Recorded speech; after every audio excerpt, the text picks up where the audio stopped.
यहाँहरूलाई यस्तो स्तोत्र पाठ सुनाउने छु जुन पाठ बिहान बेलुकी गर्यो भने घरमा सुख शान्ति समृद्धि र विशेष गरेर लक्ष्मीको वर्षा हुन्छ, धनलक्ष्मीको वर्षा हुन्छ। छोटो छ, मात्र 3 मिनट लाग्छ।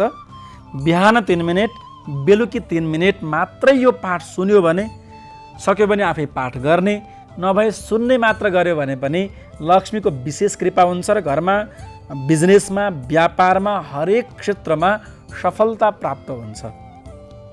यो स्तोत्रमै त्यो लेखिएको छ। म अन्तिममा त्यो यहाँहरूलाई बताउने छु। सबैले हात जोड्नुहोस् र नियमित रूपमा यो महालक्ष्मी अष्टकम श्रवण गर्ने गर्नुहोस्, विशेष कृपा प्राप्त हुन्छ है। यो स्तोत्र कसले गाएको छ त भन्दा इन्द्र देवताले, देवराज इन्द्रले, देवताहरूका राजाले गाएका छन् र महान सफल बनेका छन्, देवताहरूको पनि राजा बनेका छन् हैन। त्यसैले यो स्तोत्र सकिन्छ नियमित गाउने, नभए श्रवण गर्ने गर्यो भने पनि, सुन्ने मात्रै गर्यो भने पनि कृपा प्राप्त हुन्छ। सबैले हात जोड्नुहोस्, आउनुहोस् पाठ गरौँ। नमस्तेस्तु महामाये श्रीपीठे सुरपूजिते शङ्खचक्रगदाहस्ते महालक्ष्मी नमोस्तुते।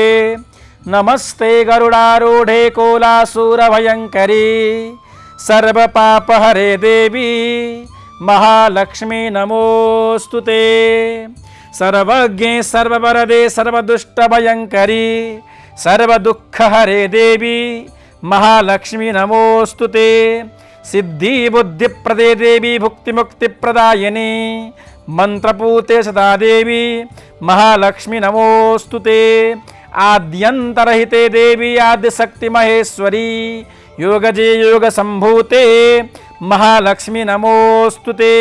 स्थूल सूक्ष्म महारौद्रे महाशक्ति महोदरे महापापहरे देवी महालक्ष्मी नमोस्तुते। पद्मासनं स्थिते देवी परब्रह्मस्वरूपिणी परमेश जगन्मातर महालक्ष्मी नमोस्तुते। श्वेतांबरधरे देवी नानालंकारभूषिते जगस्थिते जगन्मातर महालक्ष्मी नमोस्तुते। महालक्ष्मीस्कृतं स्तोत्रं यः पठेत् भक्तिमान् नरः सर्वसिद्धिमवाप्नोति राज्यं प्राप्नोति सर्वदा। एककाले पठेन् नित्यं महापापविनाशनं द्विकालं यः पठेन् नित्यं धनधान्यसमन्वितः।